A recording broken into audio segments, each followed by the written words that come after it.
Anil train की general bogie में birth seat पर सोया हुआ था। गाड़ी रुक कर वापस चली तो अचानक उसकी नजर अपनी तलाकशुदा पत्नी मोनिका पर पड़ी। पता नहीं कब वह उनके सामने वाली सीट पर आकर बैठ गई। 5 साल बाद वह उसे देख रहा था। वह बहुत ज्यादा कमजोर हो गई थी और उसने पुरानी सी साड़ी पहन रखी थी। ना तो माथे पर बिंदी और ना ही गले में मंगलसूत्र था।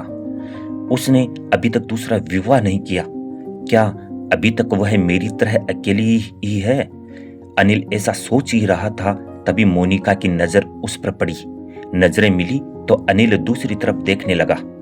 फिर पता नहीं अनिल के दिमाग में क्या आया कि वह सीट के नीचे उतर आया और मोनिका के पास बैठे आदमी से कहा कि वह ऊपर वाली सीट पर चला जाए। आदमी मान गया। तब अनिल मोनिका के पास बैठ गया। बैठते ही अनिल बोला, मोनिका कैसी हो? मोनिका खिड़की की तरफ देखते हुए बोली कि मैं ठीक हूं। और आप? अनिल बोला, मैं भी ठीक हूं और जयपुर जा रहा हूं। त्योहार होने के कारण रिजर्वेशन सीट नहीं मिली, इस कारण जनरल बोगी में आना पड़ा। तुम कहां जा रही हो? वह बोली, मैं भी जयपुर ही जा रही हूं। आजकल माँ वहीं भाइयों के पास ही है, बीमार है, इसलिए मिलने जा रही हूं। काफी देर हो दोनों चुप रहे। फिर अनिल बोला, एक बात पूछूं? मोनिका ने आंखों ही से ही पूछा, क्या? अनिल ने संकोच करते हुए पूछा, अभी तक शादी क्यों नहीं की? वह कुछ नहीं बोली। मगर जब अनिल ने दोबारा नहीं पूछा तो मोनिका ने पूछा, आपने की है क्या शादी? अनिल ने भी बोले बिना ना में गर्दन हिला दी। फिर काफी देर तक दोनों चुप रहे, मानो एक दूसरे को परख रहे हो। तभी डिब्बे में कुल्फी बेचने वाला आ गया। अनिल बोला, कुल्फी खाओगी? मोनिका ने ना में सिर हिला दिया। अनिल ने रिक्वेस्ट करते हुए फिर पूछा, खा लो यार, तुम्हारे साथ मैं भी खा लूंगा। जानता हूं तुम्हारी सबसे पसंदीदा चीज कुल्फी है। वह थोड़ा मुस्कुराई तो अनिल ने महसूस किया कि वह अपनी आंखों से बहने वाले आंसुओं को समेटने का प्रयास कर रही है। 5 साल उसके साथ रहा था। जब वह अपने आंसुओं को समेटने का प्रयत्न करती थी तो ऐसे ही मुस्कुराया करती थी। अनिल दूसरी तरफ देखने लगा तो मोनिका ने चुपके से अपने आंसुओं को पोंछ लिया। फिर वह सहज होकर बोली, एक शर्त पर खाऊंगी। अनिल बोला, क्या शर्त है? तो मोनिका बोली, पैसे मैं दूंगी। अनिल कुछ नहीं बोला। फिर मोनिका ने 2 कुल्फियों खरीद ली और एक कुल्फी अनिल को देते हुए बोली, अब मैं भी कमाने लगी हूँ, एक प्राइवेट स्कूल में पढ़ाती हूँ, महीने के 10,000 रुपए मिलते हैं। कुल्फी खाते हुए अनिल बोला, तलाक के समय कोर्ट के आदेश पर मैं तुम्हें 30 लाख रुपए दे रहा था। अगर ले लेती तो अपना स्कूल खोल लेती। जबकि तुम बहुत स्वाभिमानी हो, इस जमाने में पैसे के बिना कुछ नहीं होता। वह हंसकर बोली, अगर ले लेती तो अपने जमीर को क्या जवाब देती? ये जमीर रोज कहता है कि जिसे छोड़कर आई हो उसी के सहारे पल रही हो। अनिल बोला, तुम बहुत अच्छी हो, मासूम हो। यह एहसास मुझे तुमसे तलाक लेने के बाद हुआ। तुम यकीन नहीं करोगी, मैं बहुत बदल गया हूँ। पीना बिल्कुल छोड़ दिया है, गुस्सा बिल्कुल नहीं करता हूँ। अब मैं किसी को नीचा दिखाने की कोशिश भी नहीं करता हूँ। जो तुम्हें बहुत बुरा लगता था, वह सब बुरी आदतें मैंने छोड़ दी है। वह उदास होकर बोली, अब क्या फायदा? जब मैं मना किया करती थी तब आप मेरी एक भी बात नहीं सुनते थे। आपके कारण मैं हमेशा टेंशन में रहती थी। इसी कारण मेरा 2 बार गर्भपात भी हुआ, वरना आज मेरे भी 2 बच्चे होते। एक 9 साल का हो गया होता और दूसरा 7 साल का होता। कहकर रो पड़ी।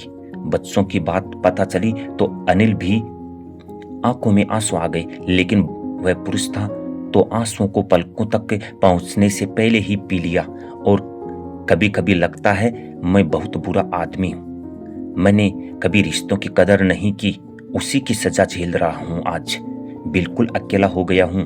अब माँ भी नहीं रही।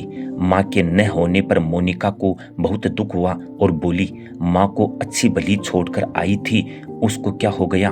इस बार अनिल भावुकता के कारण अपने आंसुओं को नहीं रोक पाया और बोला, वह तुम्हें हर दिन याद करती थी, बोलती थी बहू को वापस घर ले आओ।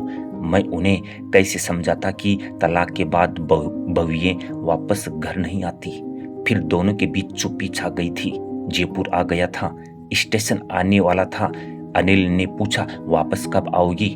मोनिका बोली, आज रात यहीं रुकूंगी, कल सुबह की ट्रेन की वापसी आऊंगी। फिर वह खड़ी हो गई। अनिल भी खड़ा हो गया और पूछा, कितने बजे वाली ट्रेन से वापस जाओगी? मोनिका बोली, हम गरीब लोग हैं, रिजर्वेशन नहीं करा पाते हैं, इसलिए जनरल डिब्बे में सफर करते हैं। इसलिए जो भी ट्रेन मिलती है टिकट लेकर उसी में चढ़ जाते हैं। इतना कहकर वो नीचे उतर गई। अनिल अपना सूटकेस संभालते हुए उसके पीछे गया और बोला, अगर मैं रिजर्वेशन की 2 टिकटें ले लूं तो मुझे पता है कि तुम मेरे साथ नहीं चलोगी, लेकिन मैं तुम्हारे साथ सफर करना चाहता हूं। जनरल डिब्बे में ही सफर कर लूंगा।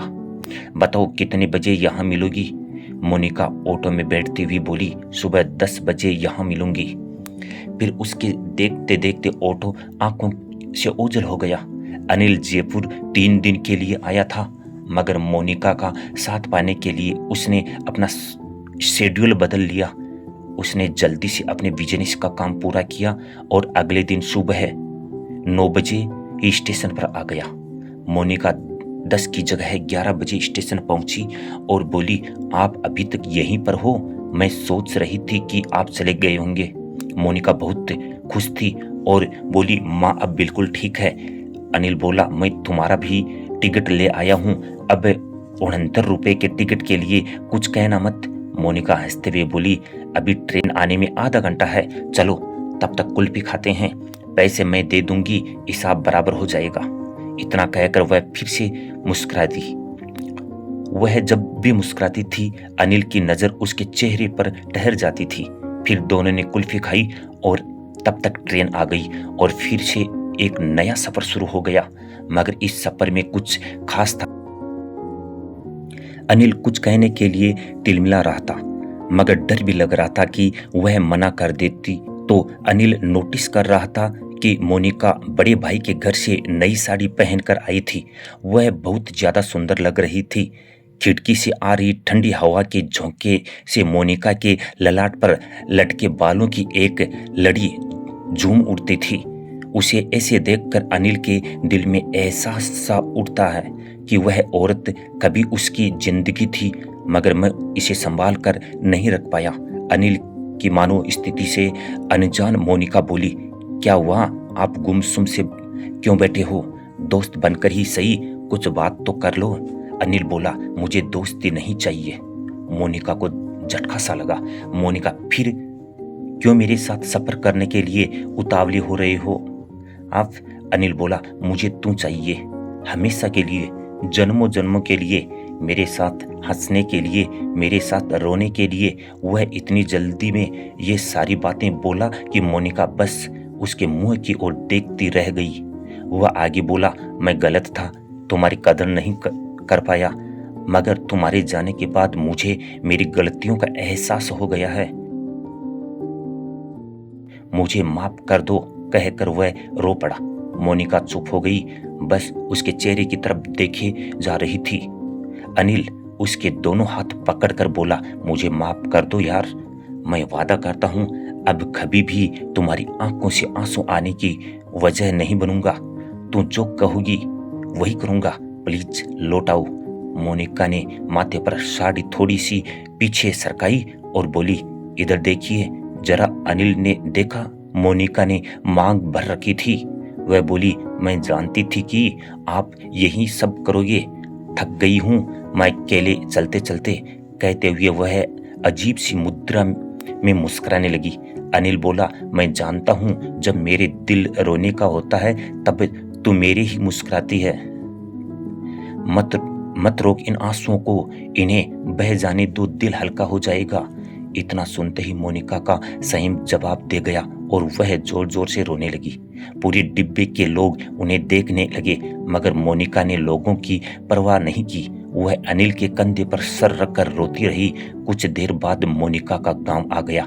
गाड़ी कुछ पल रुकी, फिर चल पड़ी। मोनिका को अब वहां उतरना ही नहीं था। जिंदगी में एक नया सफर फिर से शुरू हो गया।